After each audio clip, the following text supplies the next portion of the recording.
Olá, sejam bem-vindos ao ICETRAN em Foco.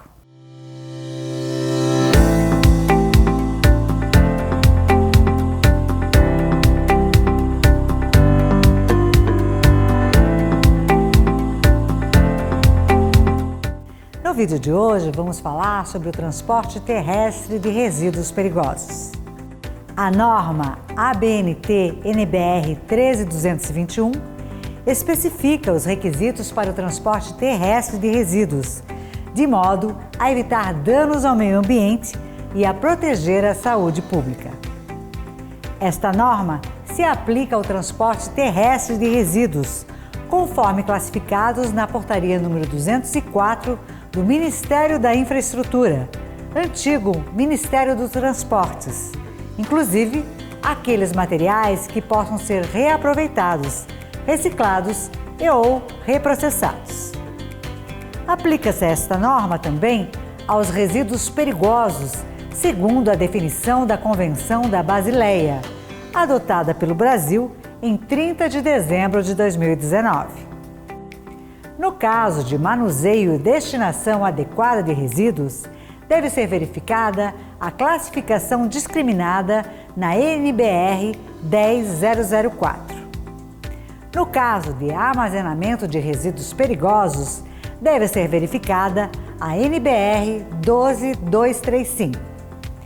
Os resíduos de serviços de saúde devem atender também às NBR 12807, NBR 12808, NBR 12809 e NBR 12810. Esta norma não se aplica aos materiais radioativos e aos transportes aéreo, hidroviário e marítimo, assim como ao transporte interno, numa mesma área do gerador. O transporte de resíduos deve ser feito por meio de equipamento adequado, obedecendo às regulamentações pertinentes. O estado de conservação do equipamento de transporte deve ser tal que, durante o transporte, não permita vazamento ou derramamento do resíduo. O resíduo, durante o transporte, deve estar protegido de intempéries, assim como deve estar devidamente acondicionado para evitar o seu espalhamento na via pública ou via férrea. Os resíduos não podem ser transportados juntamente com alimentos, medicamentos ou produtos destinados ao uso e ou consumo humano ou animal, ou com embalagens destinados a estes fins. O transporte de resíduos deve atender à legislação ambiental específica, federal, estadual ou municipal, quando existente, bem como deve ser acompanhado de documento de controle ambiental previsto pelo órgão competente, devendo informar o tipo de acondicionamento. Caso seja usado o código E08, outras formas, deve ser especificada a forma utilizada de acondicionamento. As embalagens de resíduos devem atender ao disposto na NBR 7500.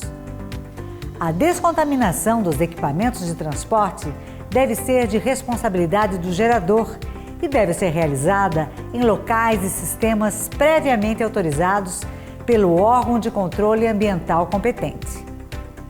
Resíduos perigosos.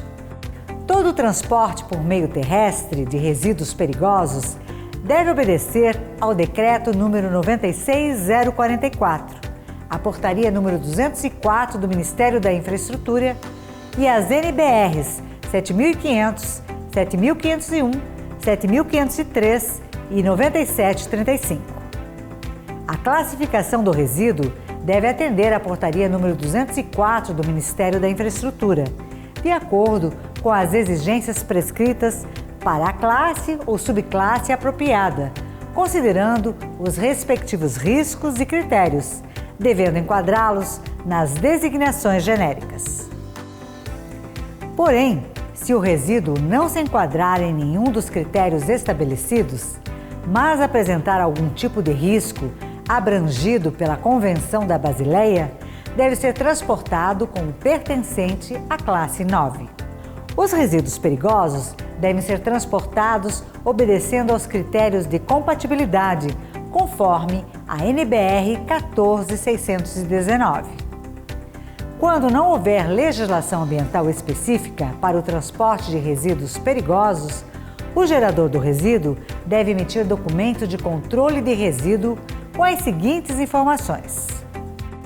Sobre o resíduo: nome apropriado para embarque, conforme portaria número 204 do Ministério da Infraestrutura. Estado físico: sólido, pó, líquido, gasoso, lodo ou pastoso. Classificação conforme portaria número 204 do Ministério da Infraestrutura. Quantidade: tipo de acondicionamento, número da ONU, número de risco, grupo de embalagem. Sobre o gerador, receptor e transportador do resíduo.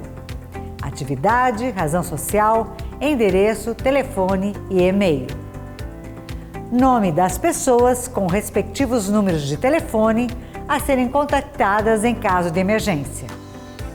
Deve ser anexado ao documento uma ficha de emergência que deve acompanhar o resíduo até a sua disposição final: reciclagem, reprocessamento, eliminação por incineração, coprocessamento ou outro método de disposição. Os resíduos perigosos e suas embalagens devem obedecer ao disposto na portaria número 204 do Ministério da Infraestrutura. As embalagens devem estar identificadas com rótulos de segurança e rótulos de risco, conforme previsto na NBR 7500. No caso do transporte de big bags, contendo diversos produtos ou embalagens contaminadas, deve-se proceder conforme a diretriz da ONU, ou seja, marcar a embalagem externa, big bag, por exemplo, com as marcações de cada um dos produtos perigosos ou embalagens contaminadas contidas nela, devendo ser garantida a sua estanqueidade. Veja agora os tipos de acondicionamento e os respectivos códigos. Resíduos acondicionados em tambor de 200 litros. Recebe o código E01. A granel, E02. Caçamba, container, E03. Tanque, E04. Tambores de outros tamanhos e bombonas, E05. Fardos, E06. Sacos plásticos, E07. Outras formas, E08. Tão importante quanto observar os cuidados com os produtos perigosos é observar também os cuidados com o transporte e destinação dos resíduos perigosos, que, quando não tratados corretamente, oferecem um grande risco à saúde e ao meio ambiente. Vamos ficando por aqui. Um grande abraço e até o próximo vídeo.